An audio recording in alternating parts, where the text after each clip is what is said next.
ہندوستانیوں کے سامنے ان کے قابو اور اختیار میں کوئی ایسا کام نہیں تھا کہ مل بیٹھ کوئی اپنا فیصلہ کر لیتے. وہ حکمراں ظالم انگریز جو اپنے ظلم و استبداد سے سارے ہندوستانیوں کو اس طرح اپنے قبضے میں کر رکھا تھا، جو ایک تاجر کی حیثیت سے آئے اور دھیرے دھیرے اقتصادی معاملات میں اتنا حاوی ہو گئے کہ سارے ہندوستانی ان کے محتاج بن کر کے رہ گئے. یہاں تک کہ کوئی ایسا حاکم، کوئی افسر یا کوئی ایسا آدمی ہندوستان کا نہیں تھا ان کے سامنے جو اپنے معاملات میں کوئی فیصلہ کر لیتا. ہندوستانی، ہندو ہو یا مسلمان، سکھ ہو یا عیسائی، سارے لوگوں نے اپنی اس ظلم کو سہتے سہتے اتنا اکتا گئے کہ آگے مل بیٹھ کر کے یہ سوچا کہ ان ظالموں کو کسی طرح سے اپنے ملک سے دور کرانا چاہیے. چنانچہ 1947 میں 15 اگست کو ان لوگوں کے سارے قابو قبضے ہندوستان سے کافور ہو گئے اور انہیں ہٹا دیا گیا.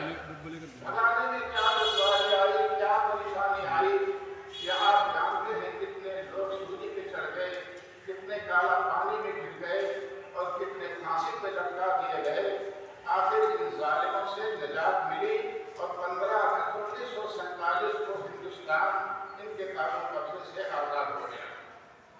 لیکن ان کا قانون وہ کالا جو ہندوستانیوں کی چھاتی پہ ایک خونی پنجے کی طرح سے گڑا ہوا تھا، سب نے مل بیٹھ کر کے ایک اپنا قانون، اپنا دستور اور اصول وضع کیا اور اس اصول کو لاگو کرنے کے لیے یہ 26 جنوری 1950 کو وہ قانون لاگو ہوا اور سارے ہندوستانیوں نے سکون کی سانس لیا.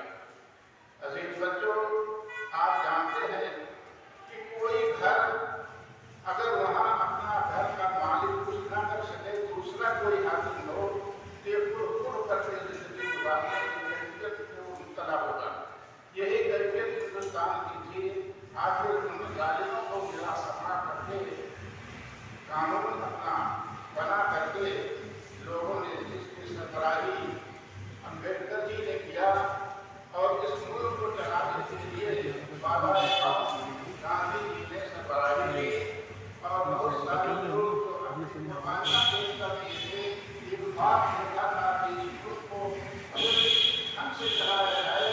یہاں ساری برادریاں اور ساری زبان بولنے والے لوگ ایک ساتھ بیٹھ کر کے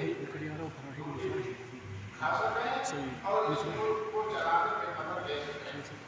آج یہ 26 جنوری جو یوم جمہوریہ منا رہے ہیں، وہ اسی کی یاد میں منا رہے ہیں کہ ہم آج خوش ہیں اس بات پر کہ ہم اپنے قانون کے حساب سے اس ملک کو چلا رہے ہیں.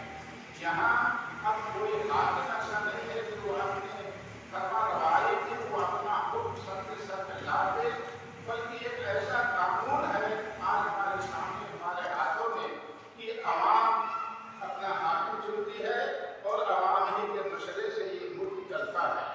یہ 26 جنوری جو یوم جمہوریہ ہے، اسی لیے ہم اس کو یاد کرتے ہیں اور ان بزرگوں کی قربانیوں کو یاد کرتے ہیں. 15 اگست ہو یا 26 جنوری ہو، ان کی قربانیوں کو یاد کرتے ہوئے ہم آگے نسل والوں کو یہ آگاہ کرتے ہیں کہ اس ملک کے چلانے میں کٹھنائیاں آئیں گی. اپنے سرحدوں کی حفاظت کے لیے نوجوانوں کو تیار ہونا ہوگا، جس میں کسی برادری کے کوئی مخصوص ایسا طبقہ نہیں ہے کہ جو سرحدوں کی رکھوالی کے لیے وہ منتخب کیا جائے، بلکہ ہر برادری کے لوگ آپ دیکھیے جو سینہ سفر ہو کر کے دشمنوں کے سامنے کھڑے رہتے ہیں اور اپنے ملک اور اس کی سرحد کی حفاظت کرتے ہیں. ہم اپنے بچوں کو ایک ٹیچر استاد کی حیثیت سے یہ آگاہ کرتے ہیں کہ ہمیشہ عوام کے ساتھ مل جل کر کے اپنے ملک، اپنی قوم اور اپنے سارے معاملات کی حفاظت کے لیے آپ عہد کریں اور اس پر قائم رہیں. یہ ایک ایسا طریقہ ہے جس سے ہمارا اور آپ کا جو ملک، ہماری ساری قوم، ساری برادریاں یہ سکون کی سانس لے سکیں گی.